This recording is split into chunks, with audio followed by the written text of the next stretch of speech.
La Côte d'Ivoire.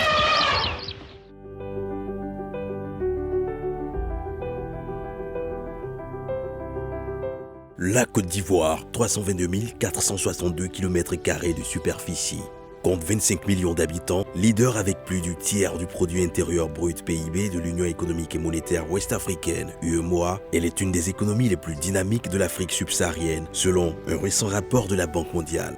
Avec une croissance de 7 à 8% par an en moyenne depuis 2011, le pays a plus que doublé son PIB, qui est passé de 25,4 milliards de dollars en 2010 à 58,8 milliards en 2019. Sous la houlette du président de la République, Alassane Ouattara, la Côte d'Ivoire, dont l'économie présente les signes d'une transformation structurelle, ambitionne de devenir un pays économiquement fort, mais aussi une nation solidaire.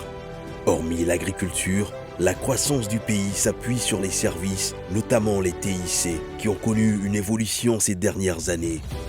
La Côte d'Ivoire occupe aujourd'hui la 3e place en Afrique de l'Ouest et la 132e au plan mondial au classement de l'Union africaine des télécommunications.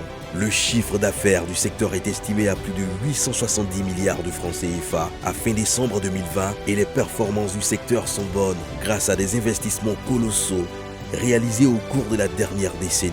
Le territoire national est desservi par des réseaux large bande à fibre optique d'une longueur de plus de 25 000 km, dont plus de 5 435 km construits par l'État.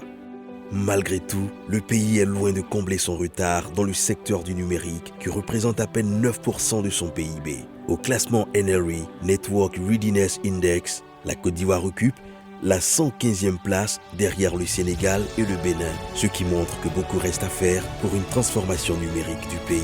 Quand on se projette sur les 10 ou 20 ans à venir, je dirais que le gouvernement choisit des secteurs à fort rendement d'emploi, mais également d'innovation.